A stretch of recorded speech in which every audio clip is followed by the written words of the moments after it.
Good afternoon, everyone. Welcome. We're going to start with a brief meditation. So just take a moment to gently close down your eyes and bring yourself to a comfortable sitting position for meditation.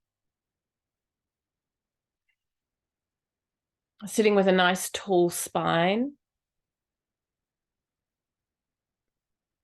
Relaxing your shoulders. Relaxing your face. Taking a few moments to bring awareness to your breath.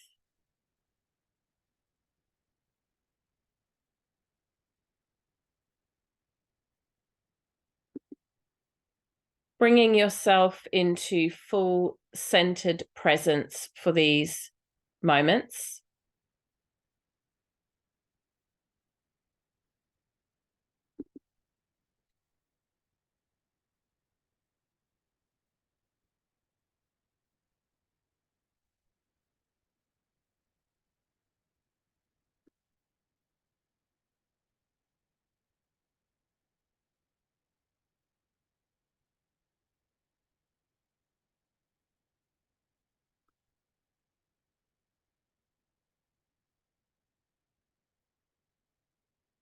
Taking a moment to acknowledge the traditional custodians of the land on which we are sitting. For me, that's the Gadigal people of the Eora Nation. Taking a moment to acknowledge the teachers that come before us in the lineage of Ayurveda and of yoga.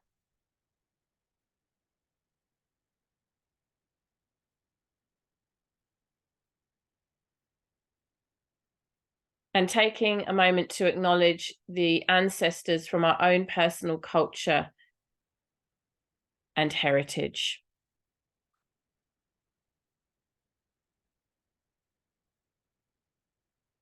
Guru Brahma, Guru Vishnu, Guru Deva Maheshwara, Guru Sakshat Param Brahma, Tasmai Shri Guruve Namaha. I bow down in reverence to all my teachers, that teacher which is this life I have been given and continue to lead, that teacher which is all hardship and difficulty on my path, that teacher who is nearby, and that teacher who is beyond all this, loving and supreme. Namaste. Gently open your eyes as you feel ready.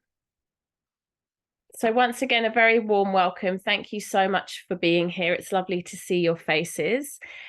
We are a group of exactly 20 women, I'm happy to say. And I know that a number will be watching the replay. So, I've tried to make the timings of our live calls different so that people, different days, different times, so that people can make them according to mixed schedules. But it's beautiful to see those of you who are able to join me live today. A warm welcome. And for those of you watching the replay as well. So I wanted to spend just a few moments today letting you know a little bit about how the live round will work and what you can expect from each of the sessions, and talking you through a little bit through the course overall, kind of giving you an overview. And then I wanted to talk a little bit about Tarpana. And then we'll do some introductions. Just I'd love to hear from you guys a little bit about why you're here and just ask you to introduce yourselves. So just bear with me one moment because I'm going to be I want to have my other screen up so I can talk through the course program and have it in front of me. My memory is not the best as I get older. Okay, let's go back.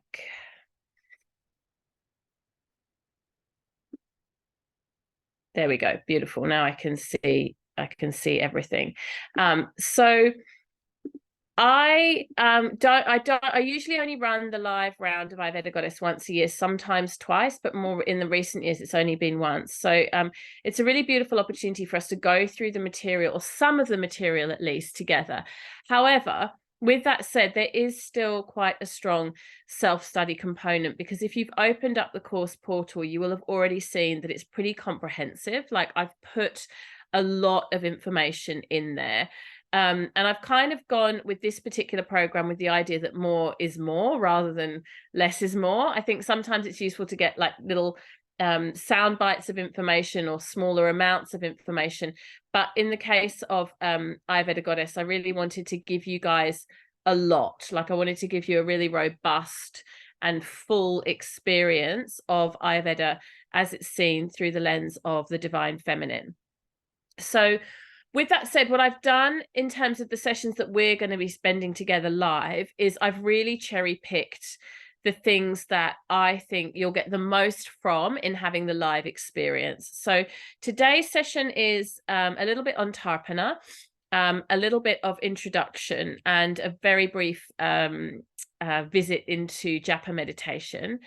On the 11th of October, which is next week on Wednesday, you'll actually be meeting with a dear colleague of mine, Felicia Roby. She will guide that session. I'll be present too, but she'll be there mainly teaching that session. She is an Ayurvedic practitioner. She is a Panchakarma practitioner. That means she does all of the different cleansing treatments and practices in Ayurveda. She's a herbalist and she makes a lot of her own products. She really is an expert, and her and I have taught a lot together, and I just feel that she will bring some of her magic to our group and to our portal. And it's lovely to have a voice that's not just me all the time, but to just have some variety as well. So she has her own products. She makes her own oils, herbs, teas, tinctures, you name it. She's deeply immersed in the world of Ayurveda, and particularly the application of Ayurvedic treatments and herbs and that type of thing. So she'll be talking to us mostly about the nervous system. That's next Wednesday. That said, usually when Felicia and I get together, we jump around all over the place and have lots of different things to share and talk about. So we'll see where we go. We're both pretty organic teachers, but our intention is to focus on the nervous system. And if you have questions that you want to ask her or I in that session, we'll definitely be available for that. And then on the 22nd of October, which will be our third session, that's another 2-hour session. I'm going to dive you into a particular practice that I've been guiding a lot recently that I'm calling at the moment womb codes on that session. So that session will be more of a practical session where we'll actually do some meditations, we'll do some body work, like some movement, some breathing practices, some journaling. Like it'll be almost like a guided workshop. And that's exclusive just for you guys. I haven't offered that one yet online for anyone else. So you're kind of getting a first taste of that. I will send out an email beforehand giving you a little bit more information about what you'll need to do to prep for that. But what you should be receiving fairly soon, if you haven't already, is your little package of goodies in the post. Has anyone got it yet? No, not yet. It got posted yesterday or the day before yesterday? I think the day before yesterday. So it should arrive pretty soon, like I would say on Monday for most of you. And in there, one thing I do want to give you a heads up about, I mean, most of it's self-explanatory. You've got the little bundle of the course notes, you've got the japa beads for the meditation, and you've also got the rose oil. We'll be using the rose oil in that session on the 22nd, and we'll be using the meditation beads as well. So, you know, you'll get the taste of using those too. The other thing we'll use in that session is the womb clay. So when you get your package, and this is for those of you live and watching the replay, there's an envelope in there and it says on it womb clay. And then in the envelope is another envelope. And in that envelope is the clay itself.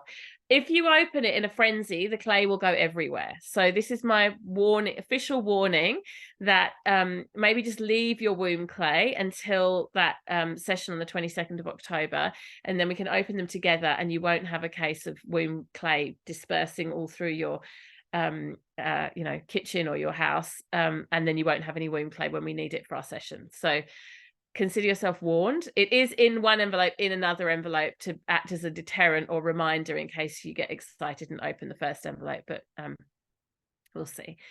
And then in our final session, which is on the 26th of October, we're going to look at mantra meditation and just kind of do a closing circle. So the live components that I've chosen to really focus on are Tarpana, which is the ancestral teachings, Japa, which is meditation, the womb codes, which is the women's work, nervous system, and then obviously the community element of us connecting together as a group as we move through the studies. Now, I just want to briefly go through and talk you through the modules. If you've watched the welcome video and the orientation, which Edwina kindly recorded for me, then you'll have seen a little bit of this. But with Ayurveda Goddess, this is how I designed it. I'd really love for you to do the course introduction and module 1 and 2 as your foundation. It's important to do those first. And then really the other modules you can chop and change according to your interest. You don't necessarily need to work through those in order.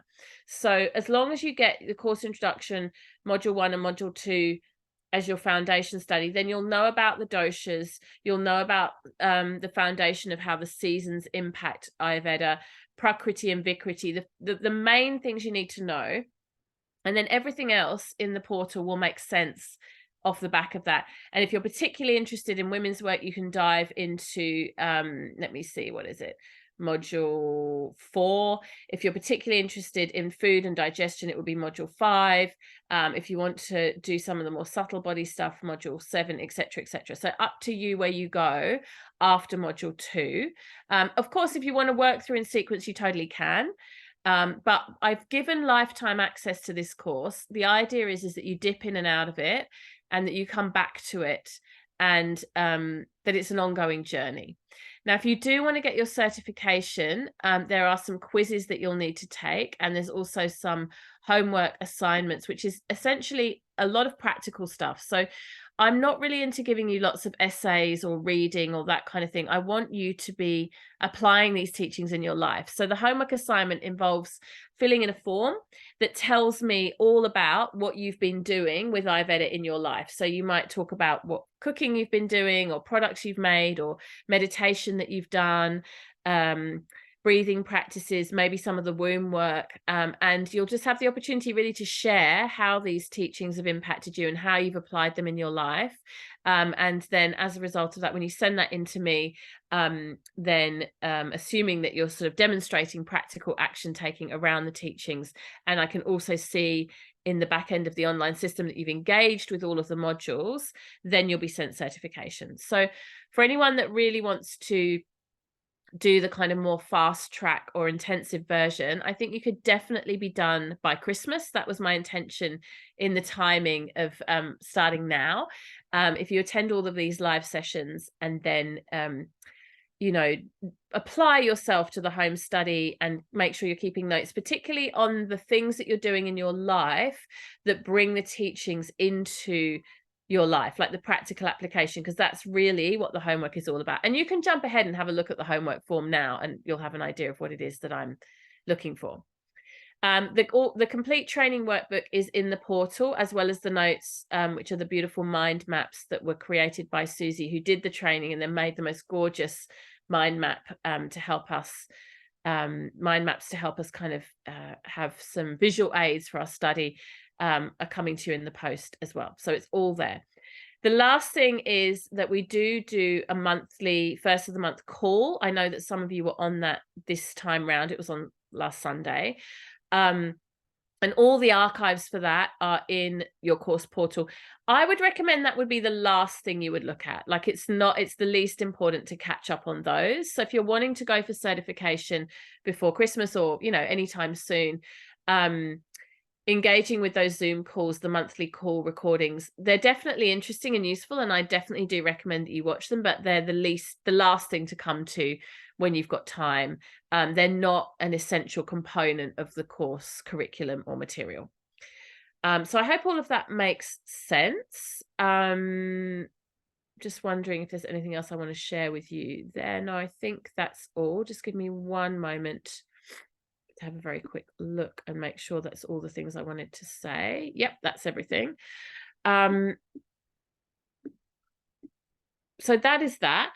The topic I wanted to talk about today a little bit, or briefly touch on, is that of Tarpana. And Tarpana means honoring our ancestors, our ancestral line, particularly the line of the feminine. Now, on Sunday, we actually ended up doing quite a deep session on Tarpana because the timing of daylight savings stuffed up the connection with our guest teacher, and it actually worked out perfectly because it was really lovely to do that session. And then I interviewed Claire, who was our guest, a little bit later on, like earlier this week. And so you've actually got a two-part for the beginning of October, the Tarpana session and the session with Claire. I didn't want to repeat too much of that session in today's live conversation. So I know there are at least 2 or 3 of you who are here live now who were on that call, possibly more, and I'm sure watching the replay. If you haven't yet watched the replay of that, please do go ahead and watch it. So it's the 1st of October. And it's uploaded under Zoom, like bonus Zoom calls in the course portal. And that'll give you a really beautiful introduction. The thing that's special about Tarpana right now is that we're in a portal of 2 weeks. We're about 4 days in, around honoring our ancestors. And there's a link in that recording that is to a video from my teacher, Mai Tawari, who is the person who's taught me the most about Ayurveda. Like, she really is the guide that has brought Ayurveda into my life and been my main teacher. Just excuse me one moment. I need to blow my nose. 1 second, please.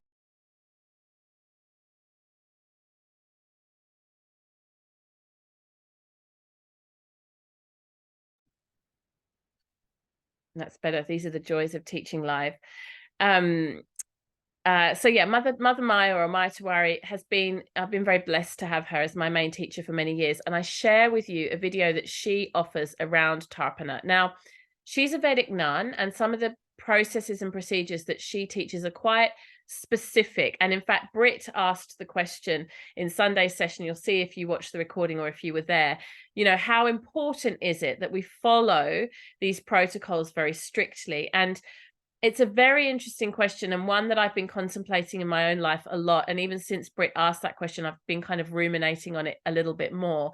And I really feel I can go either way with it. Like, on the one hand, I feel it's so important that we honor the teachings exactly as they're given to us, and that we're not arrogant enough to think that we can just put our own spin on things and do it our way, especially if we happen to be white-skinned people inheriting an indigenous culture's teachings. So if we are, as kind of colonialists, white-skinned people coming into an environment where we're learning from an indigenous, which Ayurveda is an indigenous set of teachings, it's indigenous to the Indian subcontinent, it really isn't our place to be coming in and saying, I'm going to do it my way. I'm going to take the bits that suit me. That there's something a little bit arrogant and kind of off about that attitude.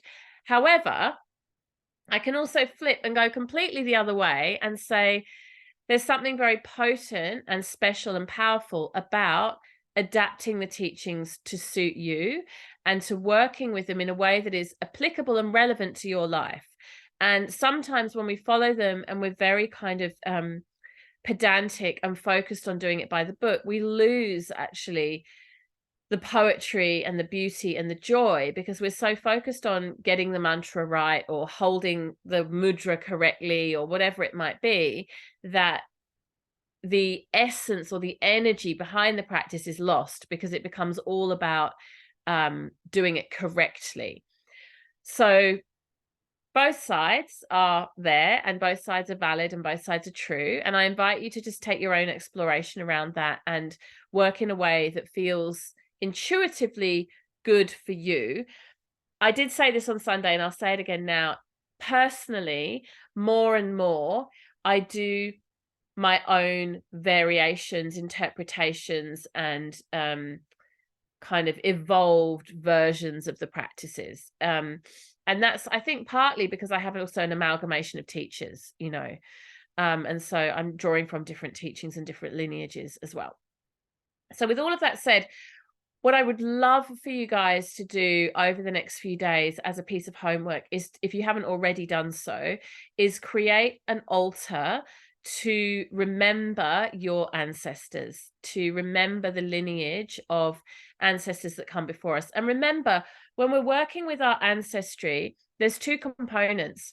We're healing hurts, we're healing traumas, we're healing challenges, we're healing dysfunctional patterns, and we're also celebrating the strength, the joy, the beauty, the resilience of those who came before us. So we're doing both things. We're drawing on the strength that our ancestors have passed down to us, like a baton being passed in a relay race. And we're also cutting the ties, cutting the cords that are no longer of service, that may have been threaded through multiple generations. So it's kind of double, like we let go of that which is no longer of service, but we also celebrate and welcome in that which is of great beauty and great joy. And you know, I was thinking about this recently because I was thinking about my grandmother, Edwina, who helps me with my social media, helped me to create, or she created for me, I should say, a beautiful reel of all the different pictures that I had collected of my female ancestors. And this was another option I wanted to give you, as well as making a real life altar in your home, which is such a beautiful practice to do if you haven't done it before. Another invitation I wanted to share is that you could create something on social media. So we had a lot of fun putting together a montage of pictures of my different ancestors, going right back to Edwardian times, like really going back several generations, and making almost like a piece of art, like a piece of a beautiful offering through social media, like this very modern interpretation of an ancient practice. And this is what I mean by taking the teachings of our own. Obviously, in the scriptures, it doesn't tell us to honor Tarpana by making a reel for Instagram of our female ancestors, right? But it does say make an altar and honor them. And isn't it true that we spend so much of our time on social media looking at these, you know, offerings on social media? And what a beautiful expression and honoring and celebration of that art. So I think that's a lovely reinterpretation of an ancient practice. I also really want to invite you to share with me, if you would like to, a picture of your altar or some pictures of your ancestors. And Edwina and I will make another reel that will include all of us as a group for this Ayurveda Goddess live session. Will include all of our ancestors and altars. I think that would be a really beautiful offering. And then you guys can share it if you feel drawn to. So I would love for you to send me, you can send them through Instagram, through direct message, or you can email them to me. A picture of your altar, a picture of your, or pictures of your ancestors, and we'll work some magic with those. Anyway, going back to this idea of celebrating the strengths and also celebrating the challenges, or I should say letting go of the challenges. I was thinking about my grandmother, and there's this picture. If you go to the reel on my Instagram, which is @bhakti.rose, you'll see it there. There's this picture of my grandmother, which was taken in the late 1940s. She's on a sun lounger. She's wearing a bikini.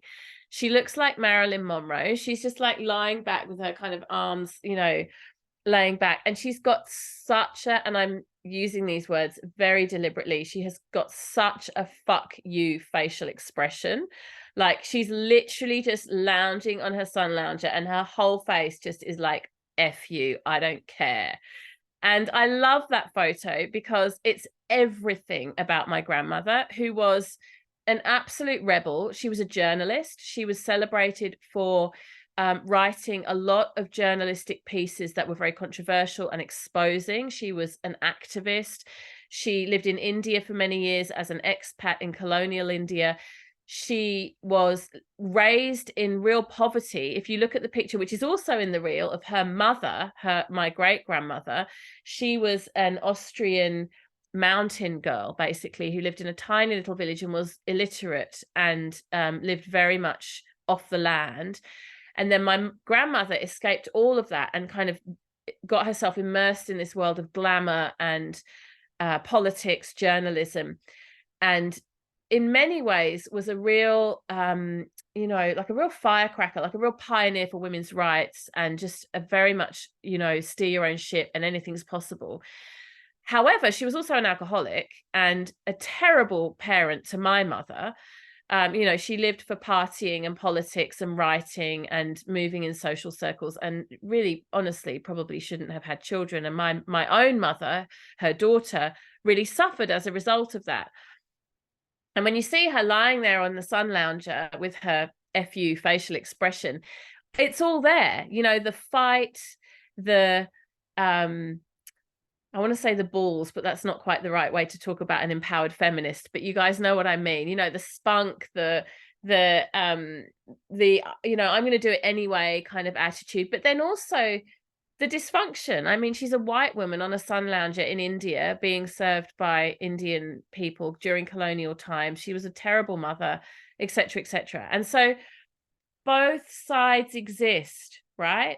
Both things. There's so much in her to celebrate. I could see her as such an icon for my work in the world, advocacy, truth telling, activism. And then at the same time, I can also see her as a terrible parent, a very dysfunctional, selfish human being, etc., etc., etc. Right?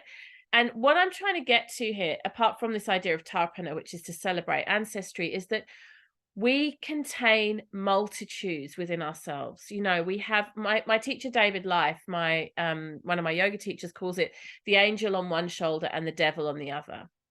Right? So we, all of us, perhaps not to the same extreme as my grandmother, I think she was a very extreme case, but we, all of us, have these more than two sides, many sides.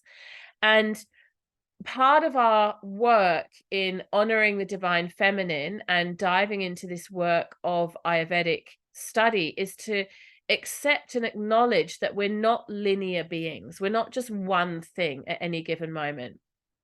For example, another good example is we can simultaneously be scared of something and excited by it, right? I mean, haven't you ever had the experience of doing something? Often it's to do with our work in the world. When we put something out there into the world that means a lot to us.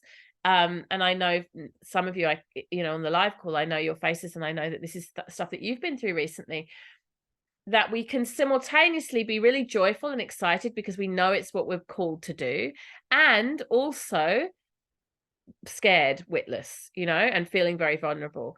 And both can be true at the same time. So when we start to accept that that nuance, that subtlety, that dance exists within us, then we celebrate all of who we are.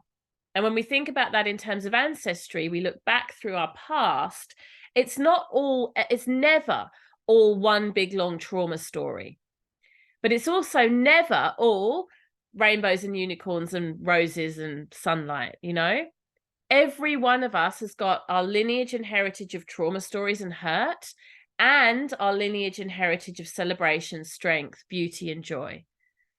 And we can look at both, and we can be grateful for both and the learnings that have come in the mix of all of it, and acknowledge that not only does it exist in our lineage, it exists within ourselves. So as you create your altar, and as over the next few days you think about this idea of Tarpana, celebrating our ancestors, I invite you to do it in a really intelligent way. And by intelligent, I mean emotionally intelligent, where you really connect to both the sadness and the joy, the dysfunction and the healing, and allow it to all be present. And that is what it really means to honor our ancestors, to hold space for the hurt that was, but to also celebrate the joy and the resilience that was there too. One last thing I'll say before we go into a little bit of introductions is this also is true for future generations. So when we think about Tarpana, there's actually three elements. Well, there's four elements. There's ourselves in the center. Then there's our ancestors behind us. Then there's our sisters to the side of us. And then there's future generations ahead of us. And so we sit now, as we sit in this present moment, when we create our altars and we look at the pictures of our ancestors, we remember that which we've come from. And then in collaboration with our sisters to the sides of us, the red tent or the red thread that connects each and every one of us doing this work together, we project forward into what that might look like for future generations. And particularly those of us who are parents or who are caring for young children, the consideration around what do we want emerging generations to look like, and what kind of ancestry will they pick up on? And we're always inheriting the legacy of that in so many different ways. I mean, I was thinking about it just today, and this is just one example of so many I could give.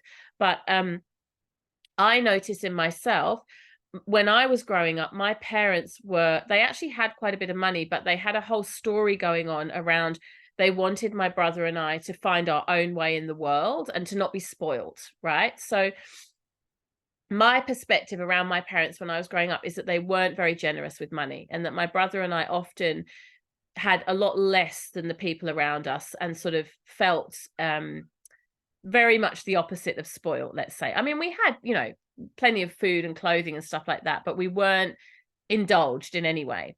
So I notice in myself now that I have a tendency with my kids to really spoil them a little bit, and to give them a lot, and to make it all very easy. And they often, you know, like, for example, I might say to them, okay, I'll buy you this thing that you want, but you have to do some chores as an exchange. And then I'll often say, oh, don't worry about the chores, it's fine, you can just have the thing, right? Like that. Because I remember my own childhood of it being very much like I couldn't have the things I wanted often. So this is just one tiny example of how the threads of our own lived experience feed into the culture of an emerging generation. And it doesn't even necessarily have to be your own children. It might just be extended family or other children that you have an influence on. If you're a school teacher, for example, you have a lot of influence on a lot of children. And then what kind of messaging is it that we give to those little holy beings who are emerging into becoming the next generations? So behind us, to the side of us, coming forth in front of us. Yeah, and Edwina, I think, yeah, Edwina's saying her children have been asking a lot about the stories of their great grandparents this week, and it's definitely the time is ripe for those conversations right now. All right, I'm going to pause there. I would love to hear from you guys. I'd love to know very briefly what has brought you to this space. If there's something specific you're looking for here, let me know so that I can really do my best to make sure I point you in the right direction and share those teachings with you. And I'd love to know if there's any thread of Tarapana, or this idea of ancestry, coming through for you, and whether that's resonating. I might invite Rachel to start, only because I know that Rachel's mum has also signed up to be in the training, which I just think is the most delightful, beautiful example of Tarapana. So yeah, if you don't mind, Rachel, do you want to jump in and say hello first? Sure. I've got the kids here, so hopefully they're not too noisy in the background. Totally fine. Yeah. It's funny that we're talking about this, because the past couple of weeks, it's been my maternal grandmother, so my mum's mum, has been on my mind a lot. And so I find it really interesting that this is sort of the topic that we're talking about. But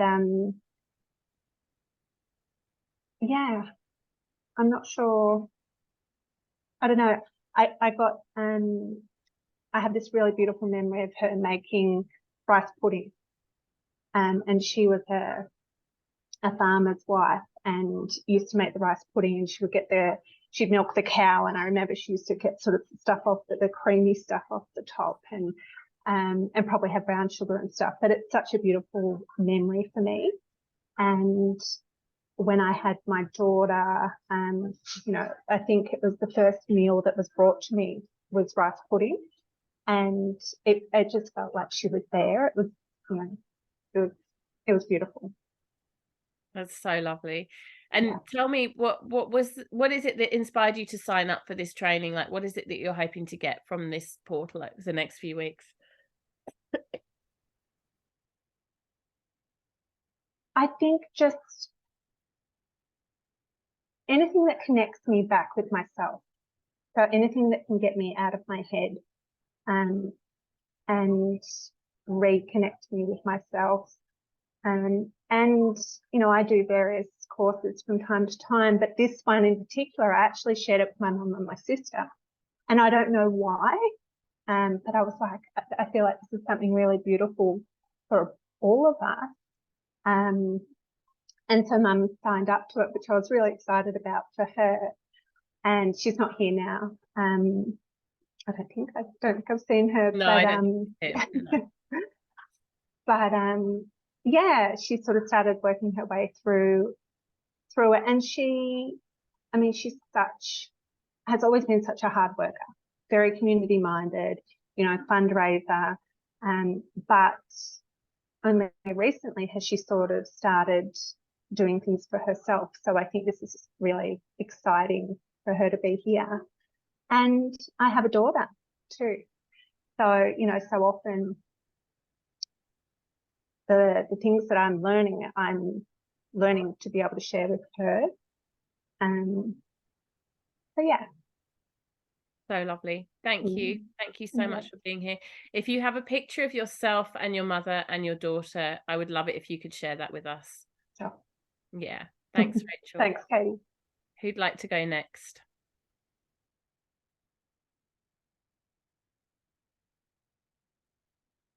Sarah. Hi, everyone. I was introduced to Ayurveda by Edwina, actually. I felt very called to Edwina. I think it was last year, and I can't even remember when we connected, but I just reached out with questions and was curious, and then joined Edwina on a journey to learn my first ever information and knowledge of Ayurveda as such. And which has led me to Katie and my business. And I've just been going through the Bhakti Business Program, which is huge and transformational. And the Ayurveda is just coming through more and more for me. So I felt this was a really nurturing next step to really just I think solidify my foundation within myself, and exactly what you said, Rachel, to really just come back to me, because this last 2 weeks has been a really big learning curve around the lack of consistency in my self-care practices with school holidays and whatnot, and then just doing really deep big work for my business as well.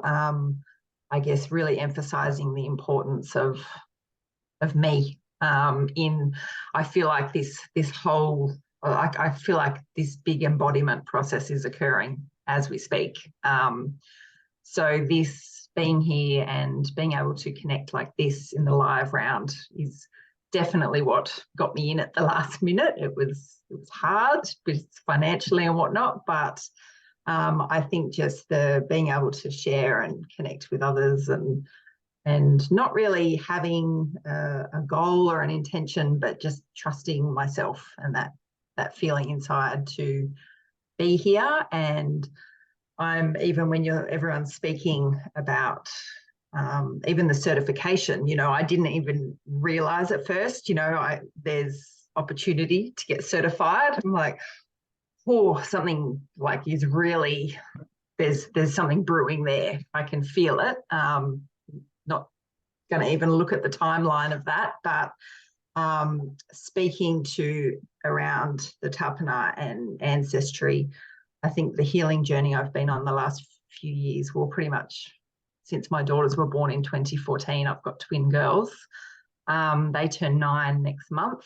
And yeah, the journey I've been on, I think where I'm at now is I'm ready to actually connect into my ancestry a little bit more, because there's a lot of healing taken place regarding my direct lineage, my mum and dad, and even my in-laws.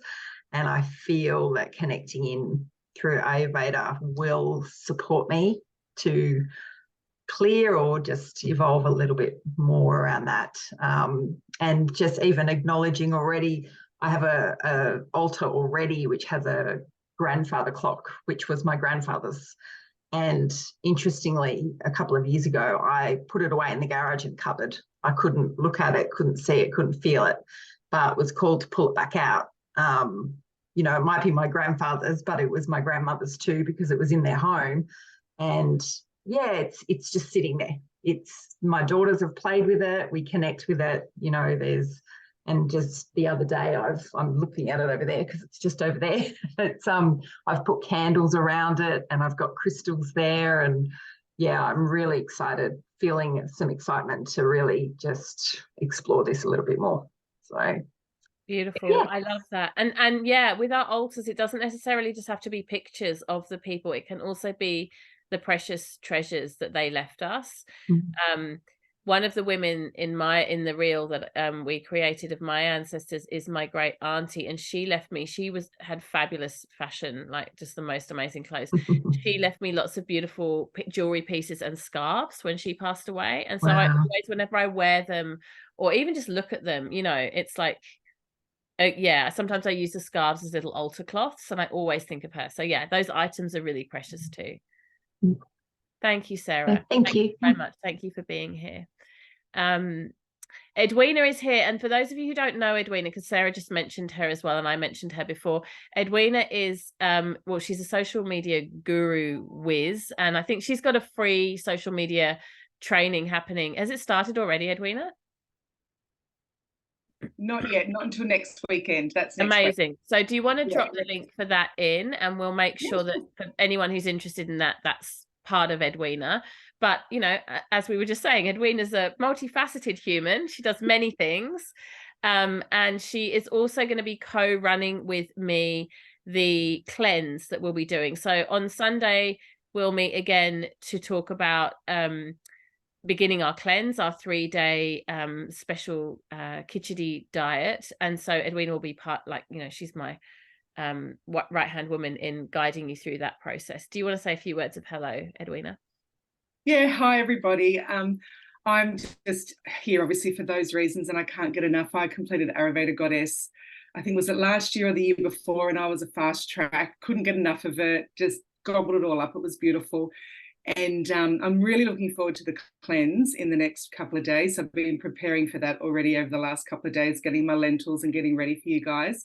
But with this particular live round of Ayurveda Goddess, I'm really looking forward to womb codes. I'm looking forward to learning more about that for my own personal healing journey there after an ectopic pregnancy and things like that. You know, quite a few years ago, I feel that, yeah, it's going to be a really beautiful experience for me to go through that and be here with all of you as well, and yeah, join you all on this journey. Beautiful. Thank you.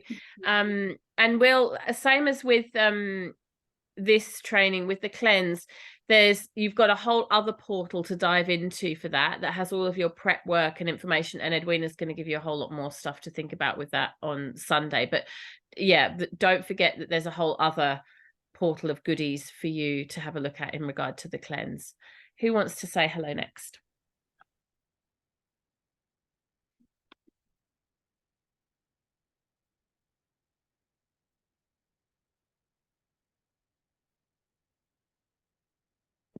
I will, Katie. Thanks, Bryony. So I did much the same as Edwina. I did the Ayurveda Goddess last year, I think about a year ago. And I too just chewed through all the information, and I have revisited it. I've bought a lot of books. I've done a lot of loads of recommendations of yours. You've made some beautiful recommendations with books. The cleanse, I've done the cleanse with you. And yeah, I've really infused it, including the japa, into my life on a daily basis. So I just really wanted to, I guess, just revisit threading it through my life and topping up, I guess. Thanks. You're an old hand. I'm super happy to have you here. Thank you. Yeah, thank you. I think that Melissa might not be able to because, yeah. Oh, working out how to unmute. Okay, good. I thought you might be at work or something like that because you had your video off. But if you can unmute, please go ahead. And Jess, did you want to say hello? Did you want to introduce yourself?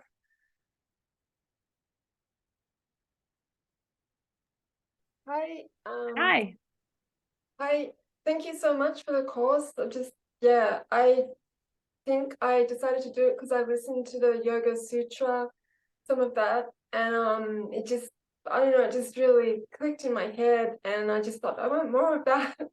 So the spiritual stuff, without going into the details, I just had a health diagnosis, and my choice is to, I suppose, go spiritual or not. So that's that's my reasoning as well. But it just, yeah, it just feels wonderful. It feels like I'm reconnecting with kind of my teenage self a bit. And the ancestry, my grandmother's table is just in front of me here. I just held onto it, and it's sort of held together with bits of string and stuff, but I just love it. And yeah, they do kind of call to me somehow. I don't know, but I'm looking forward to making the altar. Thank you. Beautiful. Thank you, and wishing you well, and sending you lots of healing for your health. Thank you. Melissa, unless you're able to jump in, I'll assume that you're having some tech challenges. I'd like to spend the last few minutes just diving into the beginning of japa. So in module 7 of the course portal are full instructions around how to do japa. Japa means meditation using beads. In fact, the word japa actually means to repeat, because what we do is we repeat the mantra over and over again using the beads to help us keep a track.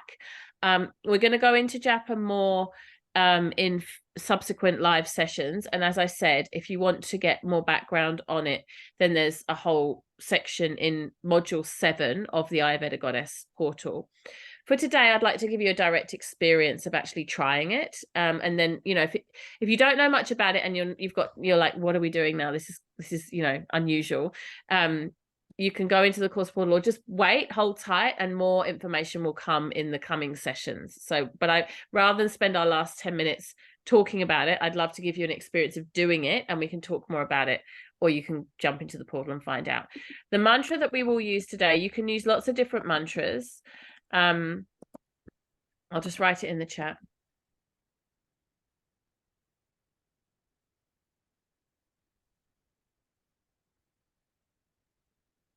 And again, there's a handout in module 7 that has this mantra in it, so you don't have to worry about writing down the translation or anything like that. The mantra is in Sanskrit, which is the ancient Indian language. It is Loka Samasta Sukhino Bhavantu. The meaning of this mantra is, may all beings everywhere be happy and free. May the thoughts, the words, and the actions of my own life contribute in some way to that happiness and to that freedom for all. Yogic teachings, Ayurvedic teachings really emphasize the 3: thoughts, words, actions, and see them as like a domino effect, because what you think often directly impacts what you say, and what you say often manifests as action in the world. So in our culture, we tend to look more at actions. Like if you look at our legal system, for example, it's all about, you know, things that you did. Did you steal that thing? Did you murder that person? Did you, you know, embezzle that money, whatever it might be? And not so much about what was your thinking, like, you know, what was your intention. Whereas in Vedic culture, in Ayurvedic or yogic thinking, actually the intention is considered to be more potent than the outcome or the action. So this is really important when we come to the teachings of karma, which is a whole other subject. If I go into karma now, we'll be here for hours and hours. But basically, what karma is, what we are judged on is our intention, what we meant, the way that we intended something to happen. So let's say, for example, you're having a conversation with someone, and you say something and it comes across, well, I can tell you right now, actually, I just had a very awkward conversation with someone in the dog park, because there's a house on my street that has the most magnificent mulberry bush in the front of it, and the mulberries are like so ripe, and I can't even tell you how laden this mulberry tree is. Like, it's dripping with mulberries, and every time I walk past it, which is every day because I'm walking the dog, I feel so heartbroken that these mulberries are just all falling on the floor and rotting and going to waste, and I desperately want to go and pick all the mulberries and make something with them. So anyway, I bumped into this woman today in the dog park who I've sort of seen around a few times, and we got talking, and I realized that she lived on that street. And what I was wanting to ask her is, do you know the people that own the mulberry tree? Because I'd love to go and pick the mulberries. But the whole conversation got very awkward, where she thought I was asking her where she lived. She got very defensive, and I was like, no, I don't care where you live. I'm not trying to like stalk you or something. Anyway, it was just one of those awkward conversations. So my intention was about the mulberry tree, right? And I had a good intention that I didn't want the fruit to go to waste. the way that was received by her was that I was weird and trying to find out where she lived for an undisclosed reason, right? So karmically, and I'm using a silly example, but it's a real life example that happened to me, you know, moments ago. Karmically, the way that, according to Vedic culture, according to Ayurveda, to yoga, to this philosophy, the way that anything is judged, anything, is with your intention. So I came in with a very pure intention. I wanted to do something nice. It got awkward, but there's no karma attached to the awkwardness because the intention was pure, right? Just like if you, I don't know, you wanted to do something nice for someone, you wanted to bake someone a cake, and you made the cake, and the cake is yucky, it's horrible, it's inedible. The karmic residue is the intention of wanting to make the cake. It's not whether the cake was ever any good. So this is very relaxing, especially for those of you who are raised in Christianity or Catholicism, where there's a lot of, it's all to do with the outcome. You know, like you've sinned and you've stuffed up and you've done the wrong thing and you have to repent. And there's a lot of beauty in Christianity. So please don't see this as me being against any particular religion. But often in the Judeo-Christian model, there's a lot of you did it wrong and look what's happened now. And yogic Eastern thinking, Buddhism, Jainism, Hinduism, yogic philosophy, very different to that. It's like, what were you thinking? Not what happened, what did you do? But what were you thinking matters so much more. And so that's a very long-winded way of explaining this idea that our thoughts, our words, and our actions matter. And it starts with our thoughts. If we think sattvic or sweet thoughts, then our words will be sweeter and our actions will come from positive intention. And almost we can't go wrong. And so this mantra is a great reminder, Loka samasta sukhino bhavantu. It's a great reminder that what matters most is your intention, not the outcome. And like I just said, there's something so relaxing in that, because if we make a mistake, it doesn't matter. Whether it's in your work, whether it's in your parenting, whether it's in your relationships, you know, as long as you're coming with a good intention, and I think about this all the time parenting teenagers, because I daily think, am I getting this right? What am I doing?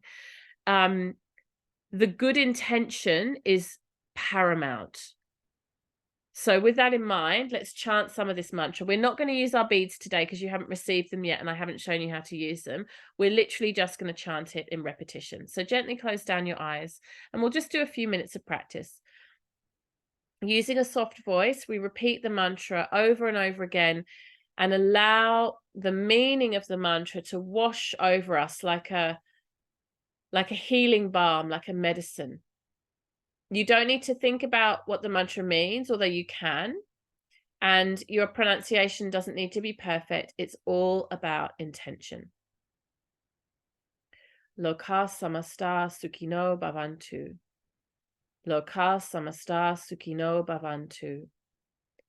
Loka samasta sukhino bhavantu.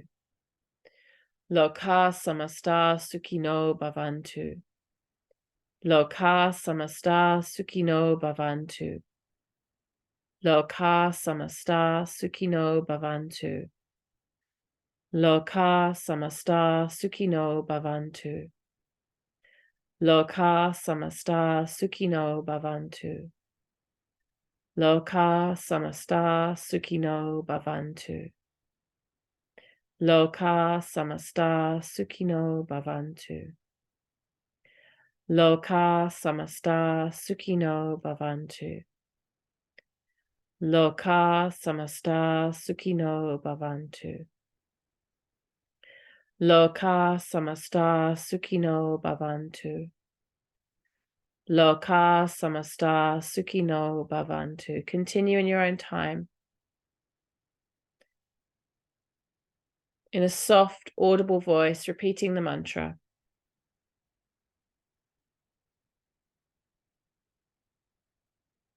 Allowing the sounds of these beautiful Sanskrit words to wash over you like a healing balm.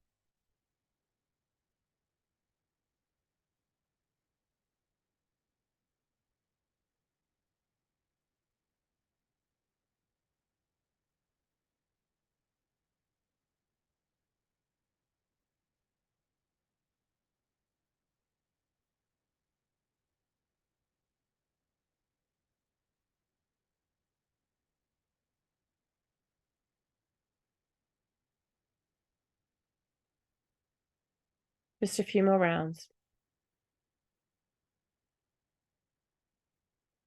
Loka samasta sukhino bhavantu. Bring the palms of your hands together in front of your heart.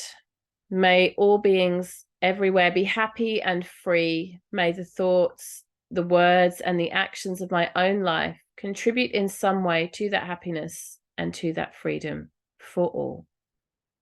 Namaste.